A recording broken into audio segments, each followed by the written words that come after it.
ओम नमः शिवाय। हर हर महादेव। जय हो बोले नाथ की।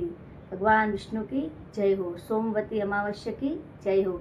आप सबको सोमवती अमावस्या की बहुत बहुत शुभकामनाएं। सोमवार के दिन अगर अमावस्या आती है तो उसे सोमवती अमावस्या कहते हैं। अमावस्या हर महीने की अंतिम तिथि होती है, पर जो अमावस्या सोमवार के दिन आती है उसे सोमवती अमावस्या कहते हैं। इसलिए इस अमावस्या का विशेष महत्व होता है। इस बार जेठ माह के पूर्णाहुति पर यानी कि अंतिम दिन सोमवती अमावस्या है। यह जेठ मास पुरुषोत्तम मास था, अधिक मास था, और अधिक मास के पूर्णाहुति पर सोमवती अमावस्या है। इसलिए इस अमावस्या का महत्व 1000 गुना बढ़ जाता है। यह पुरुषोत्तम मास है।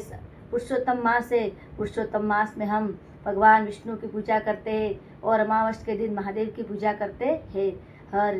हर और हरि की पूजा एक साथ होती है। अमावस्या के दिन दान पुण्य का विशेष महत्व है। तीर्थ स्थानों में जाकर पवित्र नदियों में स्नान करने का विशेष महत्व है। पितरों के नाम की पूजा, उनके तर्पण का विशेष महत्व है।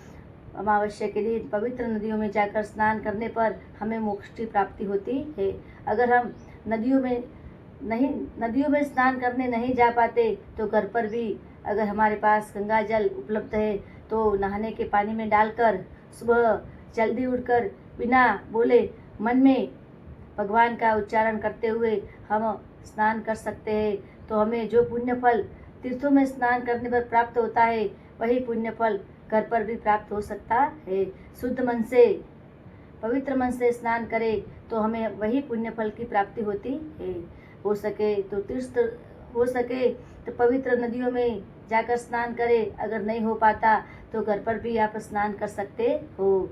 स्नान करने से पहले कुछ भी न बोले, स्नान करने के बाद आवश्यकता हो तो आप बोल सकते हो। सोमवार के दिन, सोमवती अमावस्या के दिन नहा धोकर स्वच्छ होकर भगवान शिव, माता पार्वती जी की पूजा करें। साथ साथ भगवान विष्णु और माँ लक्ष्मी की भी पूजा करें। महादेव जी के मंदिर जाए, शिव पार्वती को दूध, जल, बेलपत्र, फूल अर्पण करें।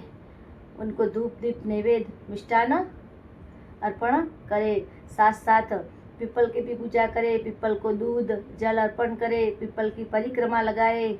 पीपल की 108 परिक्रमा लगाने पर हमें बहुत ही पुण्य फल की प्राप्ति होती है। पीपल की अमावस्या के दिन पीपल की परिक्रमा लगाने का विशेष महत्व है। जितनी भी परिक्रमा लगाए उतनी ही पीपल की जड़ में कुछ अर्पण करें। अगर हमारे पास गुड़ हो तो गुड़ अर्पण करें, बतासे हो तो बतासे अर्पण करें, अगर फल हो तो फल अर्पण करें। अर्पण करने से हमें पीपल की परिक्रमा का फल मिलता है। पीपल की परिक्रमा करते समय ओम नमो भगवते वासुदेवाय का जाप या ओम नमः शिवाय का जाप हम कर सकते हैं। पीपल की परिक्रमा करते समय हमारे पापों का नाश होता है। जितनी बार हम पीपल की परिक्रमा करते हैं उतनी बार हमारे पाप क्षय होते हैं, उनका नाश होता है। पीपल के सामने दीप जलाए, उनको जल, पीपल के सामने दीप जलाए, पीपल को पानी चढ़ाए। पीपल के सामने दीप जलाने से और पीपल को पानी से सींचने से हमारे पितृ तर्पण होते हैं और उनका आशीर्वाद हमें मिलता है। पीपल के अंदर त्रिदेव का वास होता है। पीपल को माता लक्ष्मी का भी रूप माना जाता है। पीपल के अंदर ब्रह्मा, विष्णु और महेश तीनों देव निवास करते हैं। तीनों देवों का स्मरण करके पीपल की पूजा करें। माता महालक्ष्मी का भी आशीर्वाद प्राप्त करें। अमावस्या के दिन पीपल की पूजा और भगवान विष्णु, माता महालक्ष्मी, महादेव जी, माँ पार्वती की पूजा के साथ साथ अमावस्या की कथा भी हमें सुननी चाहिए, जो इस प्रकार से है। सोमवती अमावस्या की कथा जो महादेव जी माँ पार्वती जी से कहते हैं। एक बार माँ पार्वती और भगवान भोलेनाथ कैलाश पर्वत पर बैठे हुए थे। तब माँ पार्वती जी ने भगवान भोलेनाथ से पूछा कि हे प्रभु, इस संसार के मनुष्य बात बात पर दुखी हो जाते हैं। उनका मन शंकाओं से, चिंताओं से घिर जाता है, दुखों के कारण व्याकुल हो जाते हैं। तो आप ऐसा कोई व्रत बताइए जिससे उनकी चिंताएं समाप्त हो जाए। ऐसा व्रत करने पर उनको ये शांति मिले कि हमारे जीवन में हमें कुछ पुण्य फल प्राप्त हुआ है।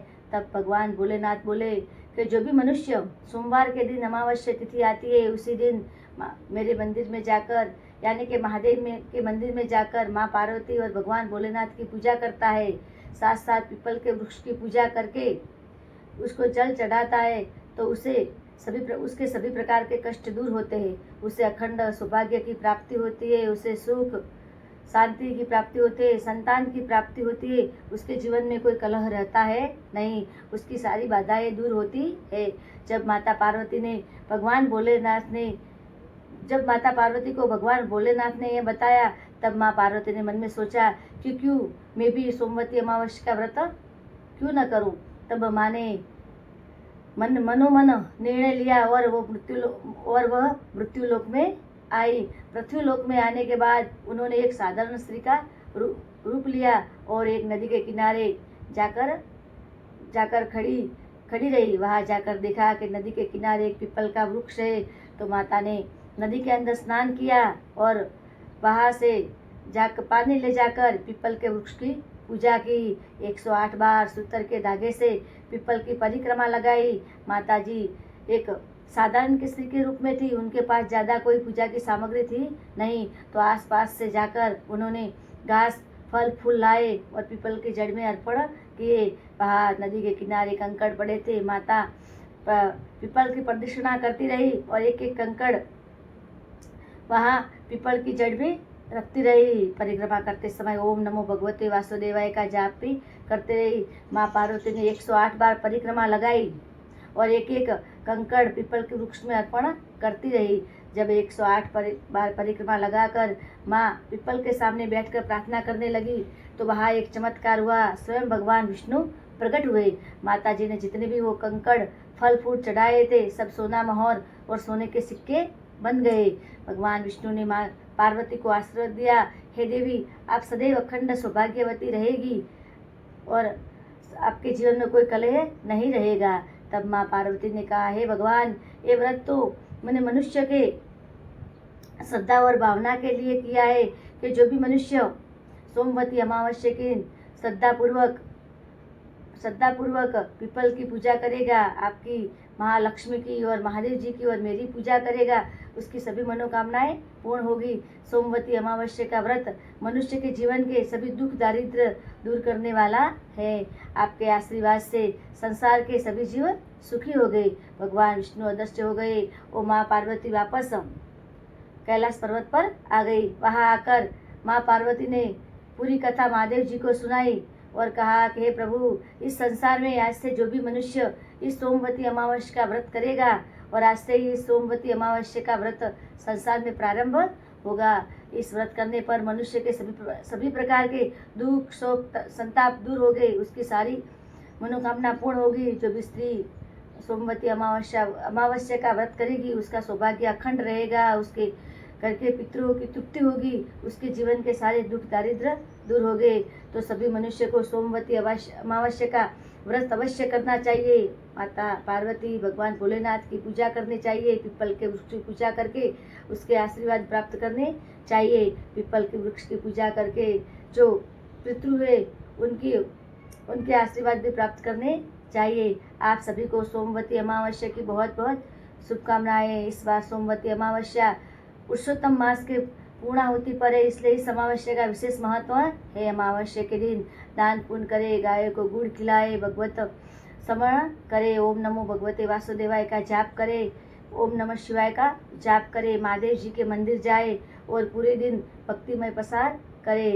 बोलो हर हर महादेव। जय हो भगवान भोलेनाथ की, विष्णु भगवान की जय हो, पूर्ण पुरुषोत्तम मास की जय हो, सोमवती अमावस्या की जय हो, जय हो, जय माता पार्वती की।